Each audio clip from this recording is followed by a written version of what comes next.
All right, you guys, what's up?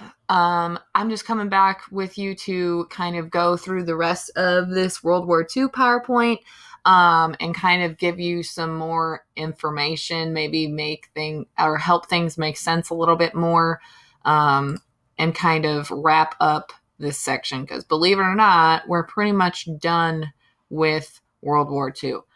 Okay, so first things first, we're going to start with the miracle at Dunkirk. Okay, so Dunkirk, I know some of you may have heard there was a movie that just came out recently about the miracle at Dunkirk. Dunkirk is a town that is in France that's like right along the coast that's along the English Channel. So this occurred in the spring of 1940. What it is Allied forces were pushed to the beaches of Dunkirk. So Germany is pretty much surrounding the Allied forces and pushing them to the beaches to where they have nowhere else to go. Pretty much they're like a bunch of sitting ducks. French and British troops were rescued by 850 British ships. So not only are these Navy and uh, Navy ships that are coming to rescue these soldiers, but they're actually the miracle of the miracle at Dunkirk is it's actually civilians who are, getting in their fishing boats or their personal boats or whatever, and they're just heading out and rescuing soldier after soldier, and they're trying to get as many as they possibly can back to Britain to where they're safe. Um, so this is a picture that's showing France that's occupied by the Axis powers. You can see that this whole section, this whole yellow spot is where Germany is now occupied. So that means that Germany had come into this part of France and completely occupied it, meaning that this whole situation, this whole section is only German soldiers. So any Allied forces are just pushed along this coast right here. That's where Dunkirk is, and that's what happens in that instance. Okay, so this leads to the Battle of Britain. Okay, so as you guys can see, these are British soldiers running to their airplanes. Oh, what is happening? Okay, so the Battle of Britain was from summer of 1940 to May of 1941.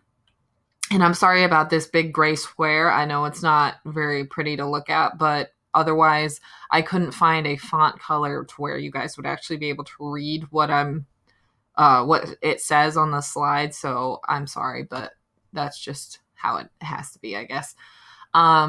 The German Luftwaffe makes nightly bomb raids over Great Britain. So the Luftwaffe is basically the German Air Force. So it's their airplanes and stuff like that that are flying over London and parts of Great Britain, and they're dropping nightly bomb raids. So it's like almost every single night Germany is dropping bomb after bomb after bomb on Britain. New technology, meaning the Enigma radar, allowed British RAF, which is the RAF is the Royal Air Force, to hold off Germany and prove Hitler can be stopped. Meaning that because of this new technology, the British were able to detect when the Germans were coming and actually able to fight back, which showed that Hitler is just another guy and this is just another country and they can just be pushed back and they can be fought back and they're not invincible basically.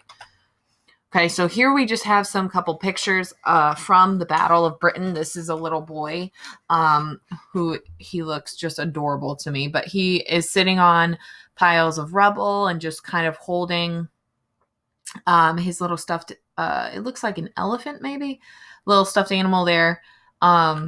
Here we've got kids who are hiding out, trying to protect themselves from air raids and bomb raids. Okay. Now we've got just a little double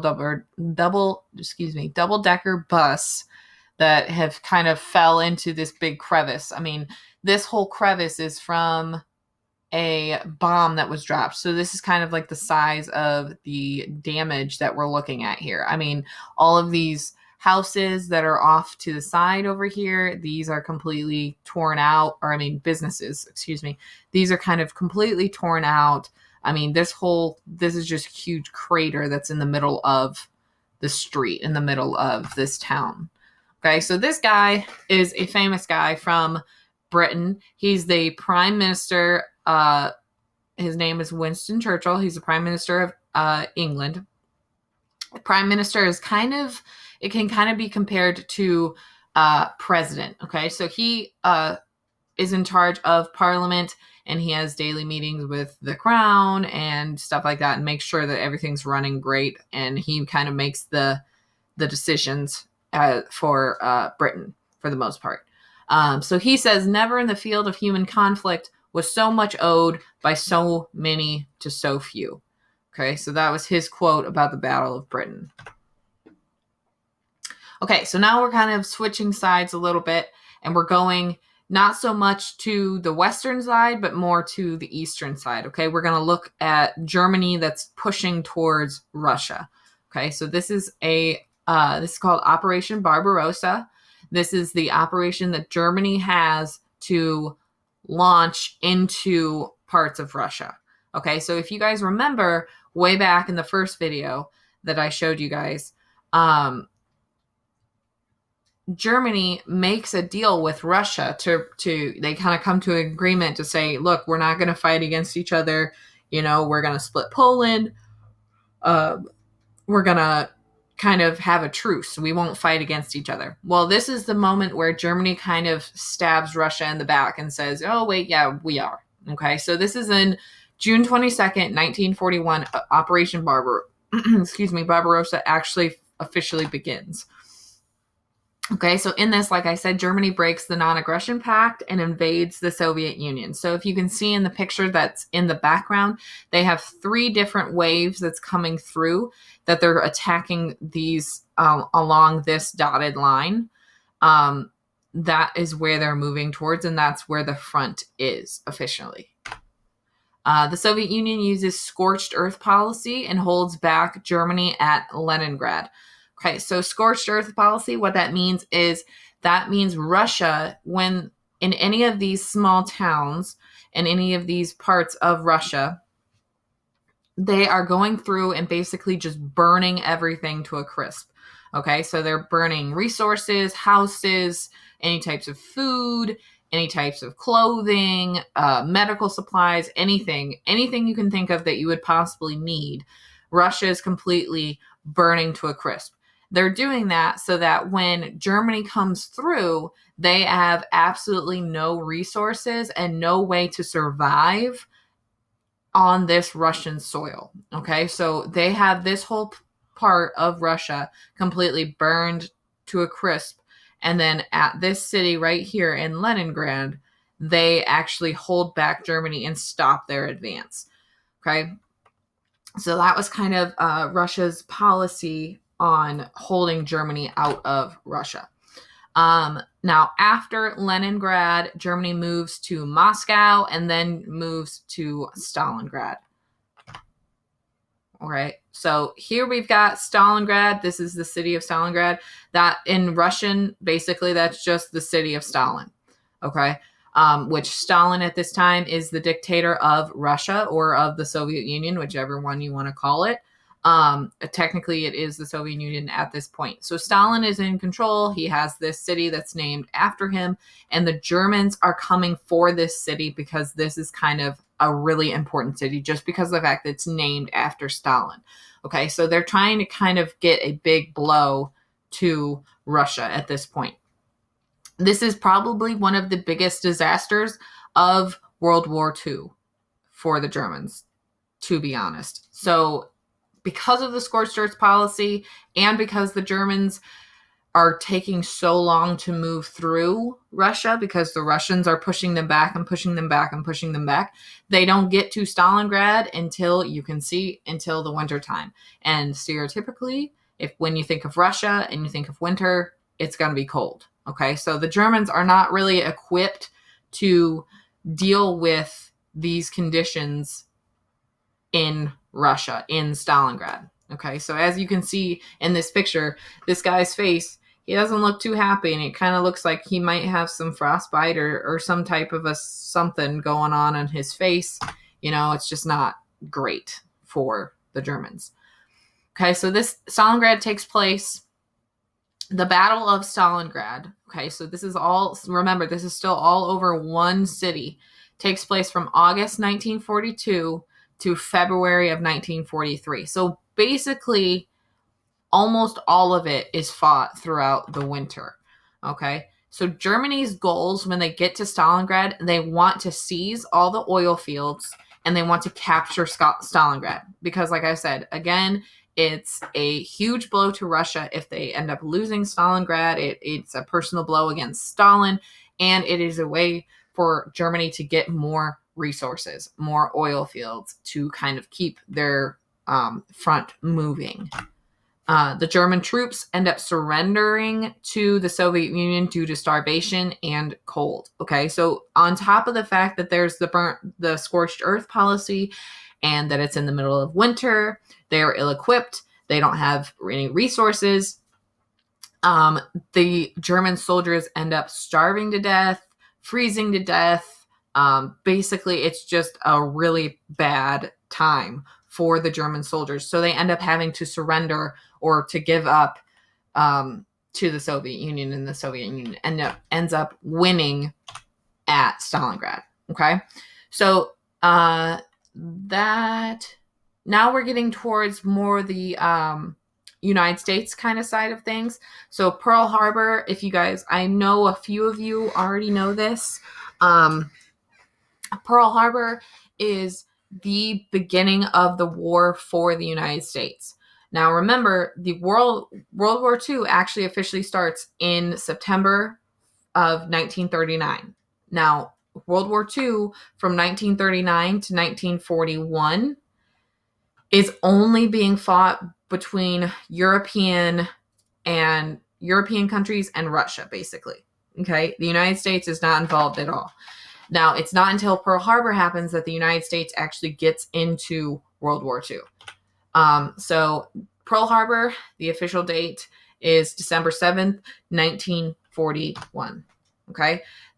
In this event, the Japanese surprise attack on the United States is in retaliation for the United States cutting off their oil supply. So if you guys remember, in the first video, when we were talking about Japanese expansion and their conquering of different parts of China and all this other things, we said, the United States said, look, if you don't stop doing this, if you don't stop acting this way, we're going to cut off your oil supply, we're going to cut off your resources, and, you know, bad things are going to happen. And so, you know, obviously the Japanese didn't stop. So the US says, okay, look, you're cut off. All right, well, because of this, the Japanese take that as an ultimate insult, and they're kind of mad because then they can't continue on their war path because they need this oil to run their military and their different campaigns. So this really makes the Japanese mad, and they end up launching this surprise attack on the United States. So the United States had no idea this was coming. They were not involved. We were completely neutral in World War II. This comes kind of really out of the blue. Okay. In this, Pearl Harbor is in Hawaii. Pearl Harbor is basically a port where Navy battleships are at dock. Okay. So in this attack, 19 American ships are sunk or damaged, and more than 2,300 Americans are killed, and ultimately the U.S. enters World War II. It's because of this event that the United States is like, okay, gloves are off, we're in this fight, and you're gonna pay for what you did.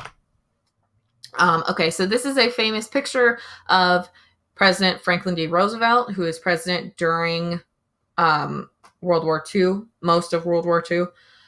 He is giving his speech and asking Congress to declare war on Japan. Okay, so in his opening speech, or the opening statements of his speech is yesterday, December 7th, 1941, a date which will live in infamy. Okay, that is one of the most famous quotes from President Roosevelt. Okay, it's because of this speech, or in this speech, he's asking Congress to declare war on Japan. They approve it. The United States officially declares war on Japan, and it's the next day or either the end of that day, Germany declares war on the United States. Okay, so the United States after December 7th is officially thrust into World War II. All right, so now we're looking at the Atlantic Wall. Okay, so the Atlantic Wall, if you can see this big green line, this is basically the Atlantic Wall because this whole section of blue over here, that would be the Atlantic Ocean. So it kind of makes sense that this whole big thing is the Atlantic Wall. Okay, the fight for this takes place from 1942 to 1945, and Hitler. It's called the Atlantic Wall because basically all along this green section, there's massive defenses that were built by Hitler and by Germany along Europe's western coast to protect against invasion. So this is where Great Britain is. Obviously, you can see that. Excuse me.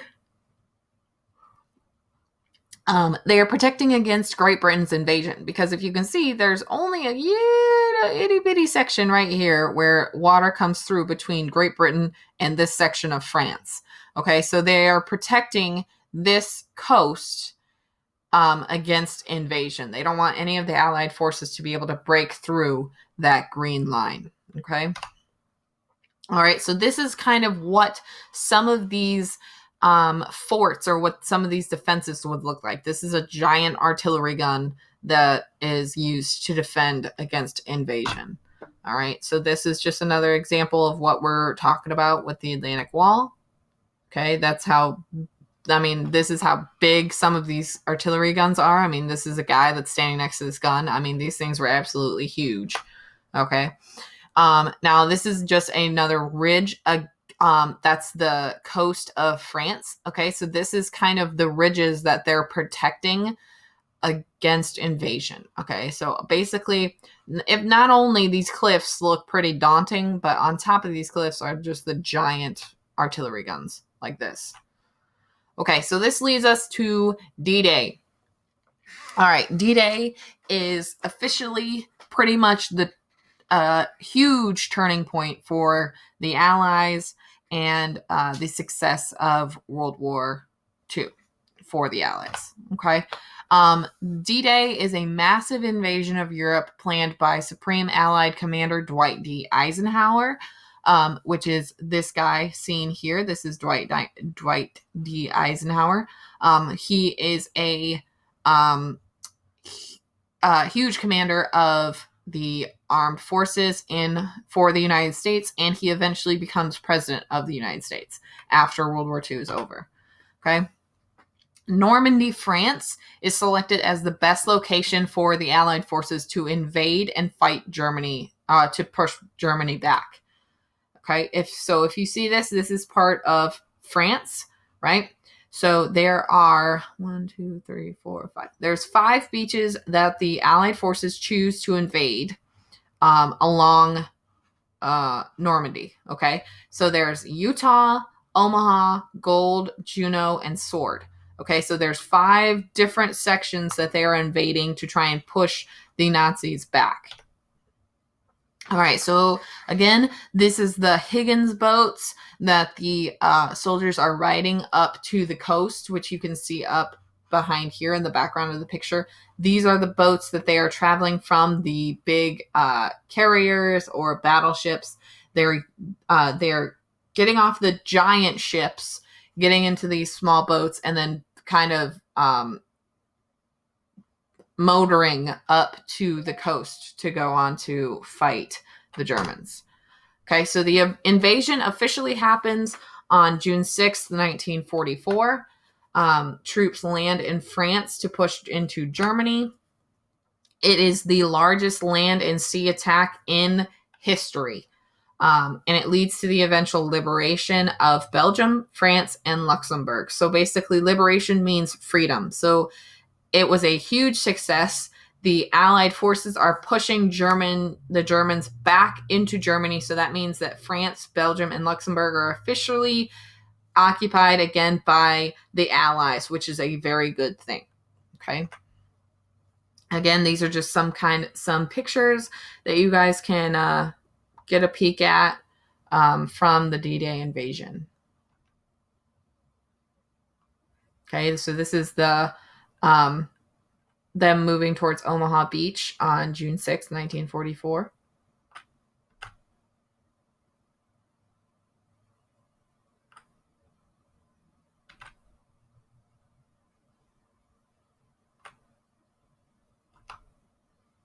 This is after we have control of the beaches of Normandy. So this is basically all of the Allied forces moving into this section of France to kind of go from the beach way deeper into France to kind of keep pushing them out.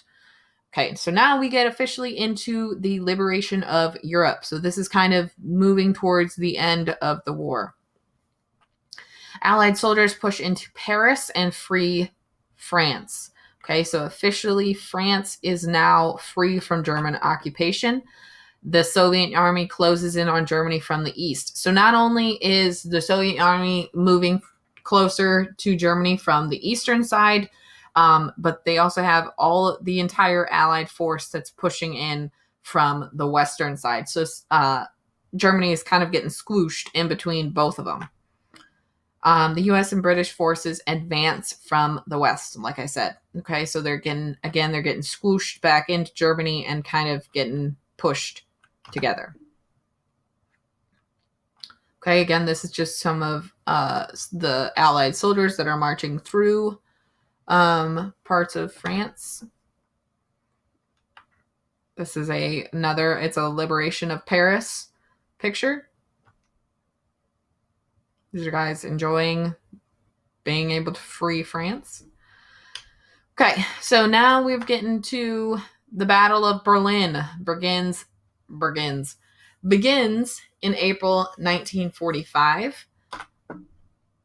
Hitler commits suicide that exact month. So basically, like I said, Germany is getting squished between the Russians and the Allied power, or the rest of the Allied powers. Okay, so Hitler is finally able to see that the end is coming.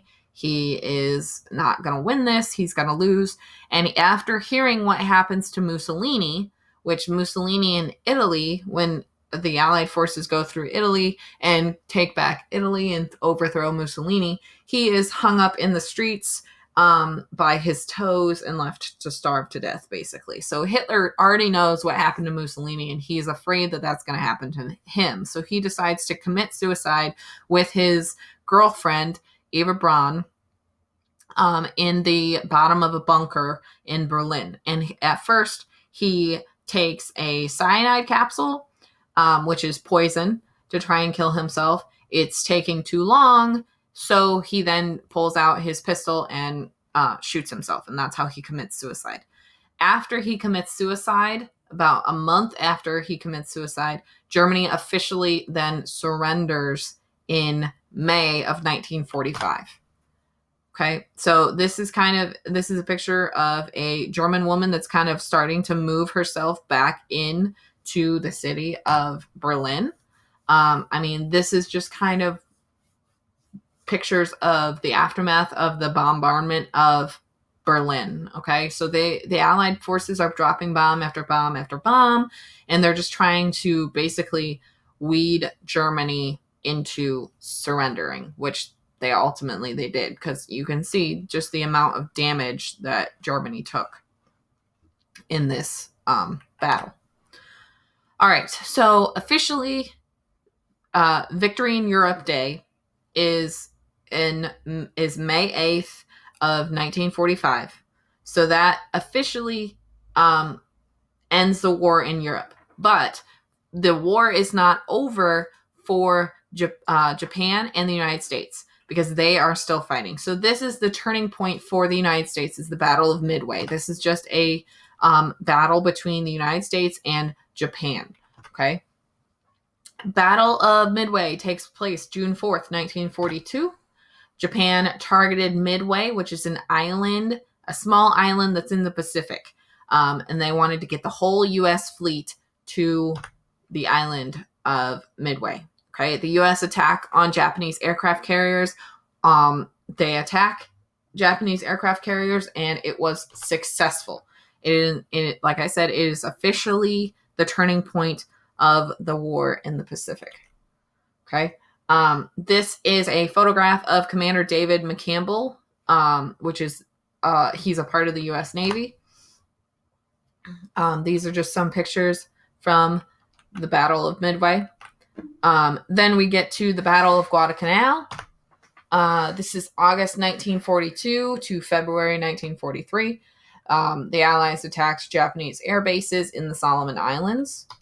And the battle turned into a savage struggle and ended with more than 24,000 dead. Okay, so this is just between the United States and Japan. Nobody else is involved. It's just those two countries, and this battle ends up being a really savage battle between the two, and 24,000 are dead by the end of it.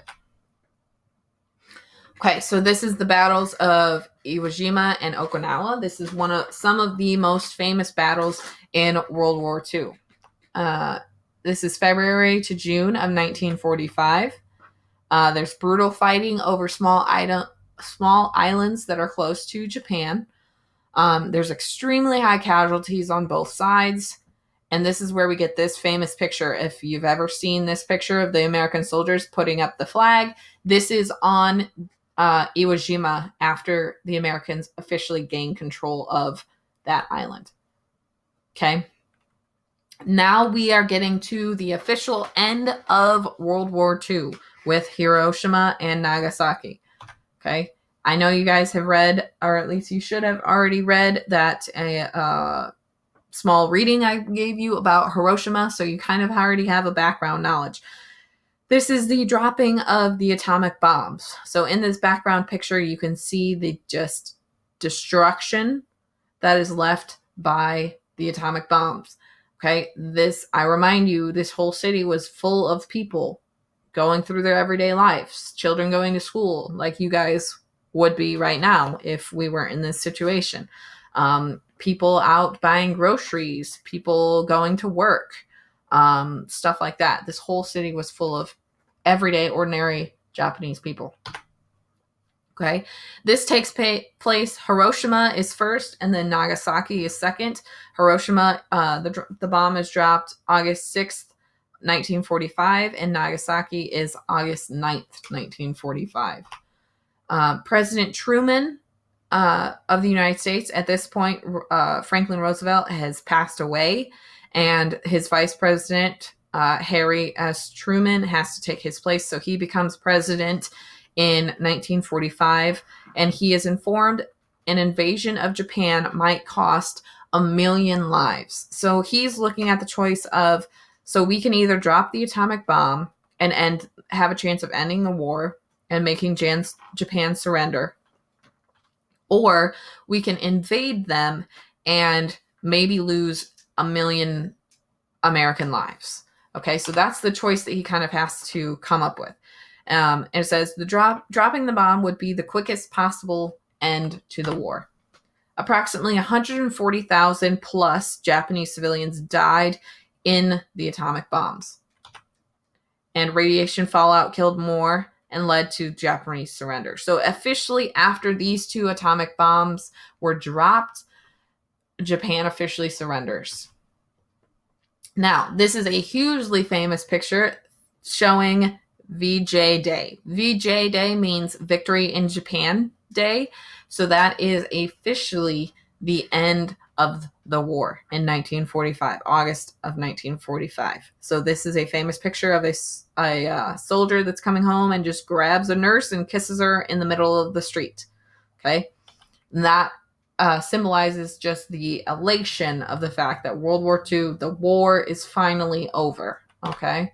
that is officially the end to this video as well. So I hope this kind of maybe cleared some stuff up for you guys or gave you some more information that you may not have known before.